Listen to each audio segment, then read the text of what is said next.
Assalamualaikum warahmatullahi wabarakatuh. Kami dari kelompok 10 akan mempresentasikan mengenai analisis kasus, dampak, tindakan, dan strategi pengamanan data pribadi di Indonesia untuk pengambilan nilai sistem informasi akuntansi dan pajak. Di sini kasus yang kami ambil yaitu kasus tentang kebocoran data Direktorat Jenderal Pajak tahun 2024. Sebelumnya, anggota dari kelompok kami terdiri dari saya sendiri, Yulianti, dengan NPM 237550668 kelas 5B. Kemudian ada Komang Putri, Natasha Audia Mahesa, dan Widya Putri Wulandari. Baik, yang pertama mengenai analisis kasus serangan cyber kebocoran data Direktorat Jenderal Pajak tahun 2024.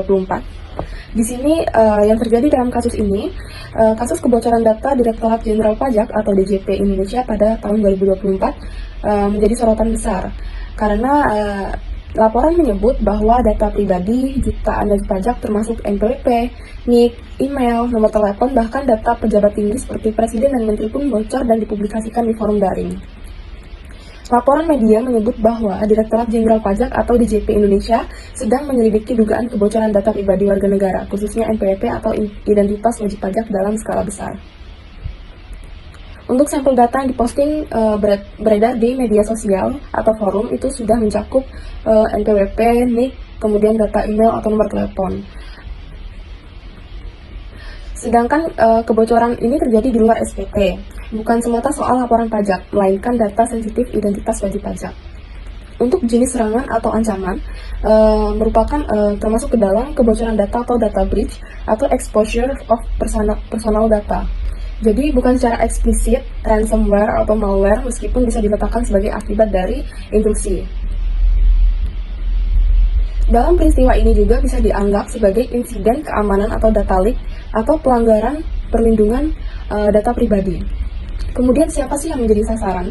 Jadi yang menjadi sasaran itu ada wajib pajak individu Indonesia, itu jumlahnya banyak banget ya, ada jutaan orang.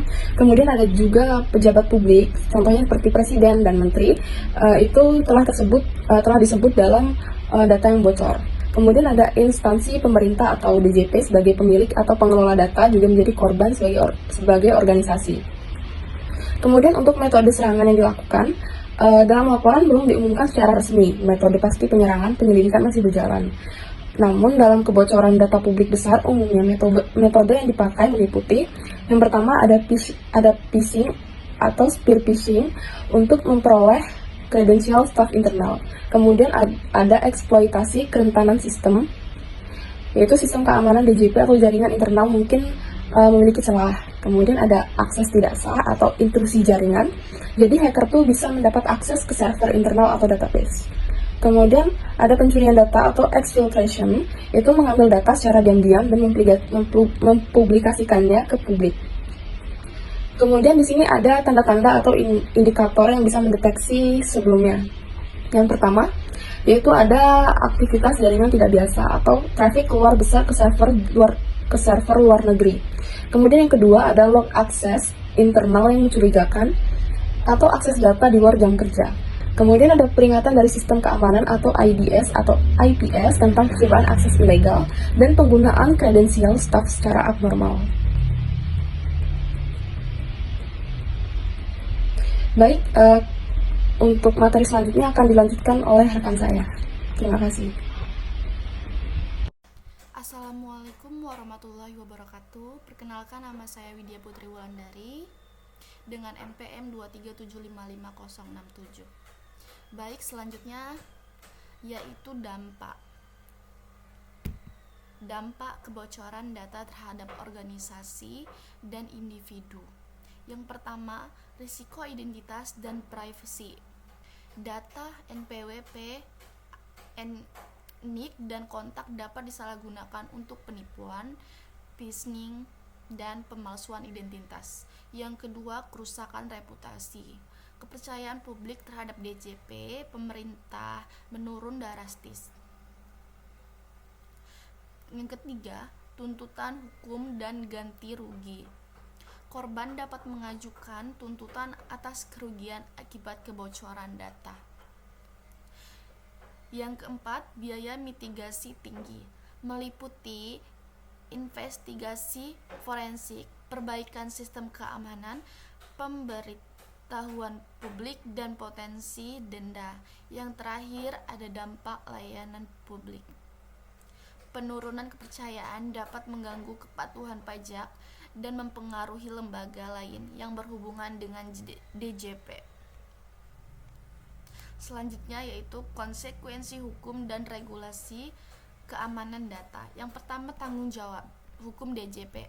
DJP memiliki tanggung jawab hukum menjaga keamanan data sesuai Undang-Undang Perlindungan Data Pribadi, Undang-Undang PDP yang mulai berlaku sejak 2022. Yang kedua, konsekuensi pelanggaran keamanan. Pelanggaran keamanan dapat berakibat sanksi administratif dan tuntutan hukum terhadap DJP. Yang ketiga, sanksi untuk pelaku serangan. Pelaku serangan dapat dikenai pidana berdasarkan Undang-Undang ITE dan Undang-Undang PDP.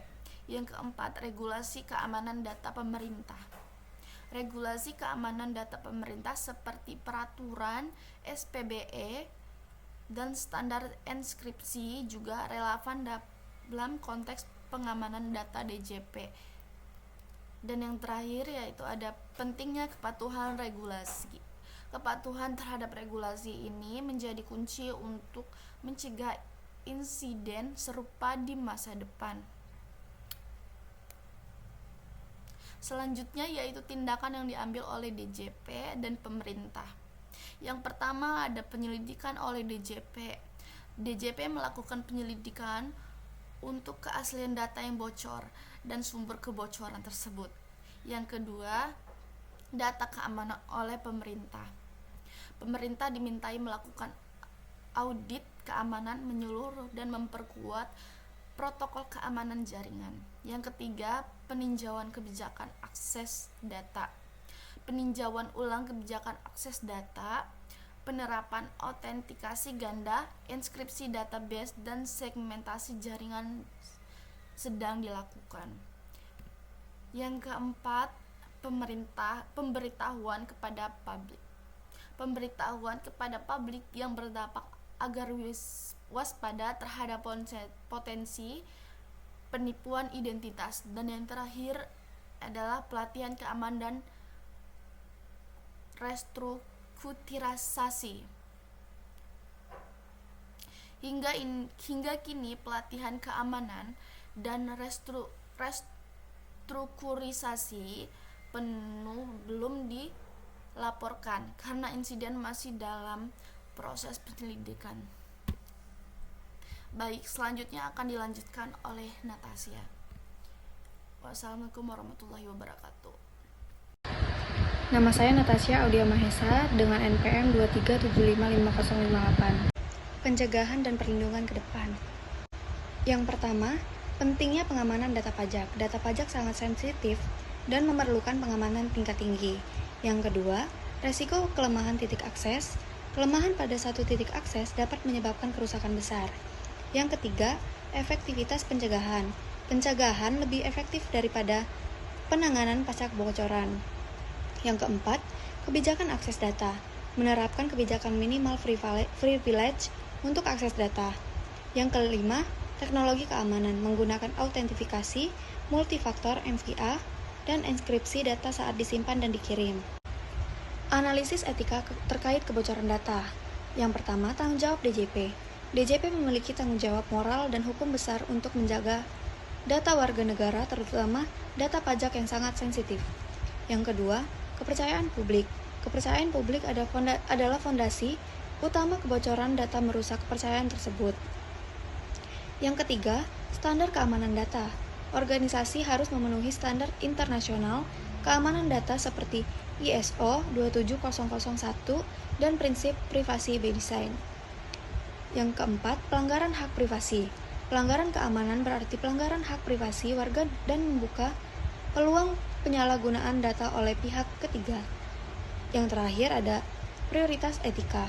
Etika pengelolaan data harus menjadi prioritas dalam setiap kebijakan dan tindakan DJP. Dan ada pula penilaian sistem keamanan DJP. Yang pertama, kelemahan sistem keamanan DJP. Sistem keamanan DJP menunjukkan kelemahan pada lapisan jaringan, enkripsi, kontrol akses, dan monitoring. Yang kedua, prioritas pengamanan data sensitif. Pengamanan data sensitif di sektor perpajakan sering kurang diprioritaskan dibanding fungsionalitas sistem. Yang ketiga, dukungan dari pemerintah dan lembaga terkait. Pemerintah dan lembaga terkait seperti BSSN dan Kominfo perlu memberikan dukungan teknis, pelatihan, dan audit keamanan secara rutin. Yang keempat, pengembangan sistem pengaduan insiden. Sistem pengaduan insiden dan transparansi penanganan insiden siber harus dikembangkan agar publik dapat memantau dan memahami resiko keamanan. Yang kelima, kebutuhan penguatan sistem keamanan. Penguatan sistem keamanan menjadi kebutuhan mendesak untuk mencegah kebocoran serupa. Baik, sebelumnya perkenalkan, nama saya Komang Putri, NPM 2375552 kelas 5B. Jadi di sini saya akan menjelaskan tentang saran dan rekomendasi untuk organisasi perpajakan. Nah, yang pertama itu ada penilaian risiko dan audit keamanan. Dengan melakukan penilaian risiko dan audit keamanan secara rutin oleh auditor eksternal untuk mengidentifikasi dan mengatasi potensi kerentanan. Kemudian yang kedua itu ada segmentasi jaringan dan zona keamanan untuk memisahkan sistem publik dan inti demi mencegah akses tidak sah. Nah, yang ketiga itu ada implementasi MFA dan kontrol akses ketat berdasarkan prinsip least privilege untuk melindungi data sensitif. Nah, selanjutnya yang keempat itu ada pemantauan dan analisis log real time. Nah, dengan menggunakan sistem deteksi internal dan anomali untuk mendeteksi ancaman. Kemudian yang kelima itu ada encrypt data, yaitu dengan mengamankan data dengan encrypt saat disimpan dan dikirim untuk mencegah akses tidak sah. Kemudian yang keenam itu ada backup dan rencana pemulihan bencana dengan melakukan backup data secara rutin dan menguji rencana pemulihan bencana untuk memastikan kelangsungan operasional. Nah, yang selanjutnya itu ada referensi berita dan sumber informasi. Jadi, teman-teman di sini ada dua, yaitu berita dari Reuters dan berita dari CPO Magazine. Teman-teman bisa lihat sendiri di PPT yang sudah kami tampilkan. Nah, selanjutnya itu ada kesimpulan dan ajakan tindakan. Jadi kesimpulan yang pertama itu pentingnya pengamanan data pribadi. Jadi kasus kebocoran data DJP 2024 ini menegaskan pentingnya pengamanan data pribadi yang ketat, terutama di sektor perpajakan. Kemudian dengan menjaga kepercayaan publik. Jadi kepercayaan publik itu harus dijaga melalui transparansi, kepatuhan regulasi, dan peningkatan sistem keamanan. Kemudian yang ketiga itu dengan melakukan langkah pencegahan yang diperlukan, yaitu dengan cara organisasi dan individu perlu meningkatkan kesadaran dan menerapkan langkah-langkah pencegahan seperti MFA, enskripsi, dan pelatihan keamanan siber. Nah, yang terakhir itu ada ajakan untuk standar keamanan lebih baik. Jadi, mari kita bersama-sama mendorong penerapan standar keamanan data yang lebih baik demi perlindungan identitas dan integritas sistem perpajakan Indonesia di masa depan.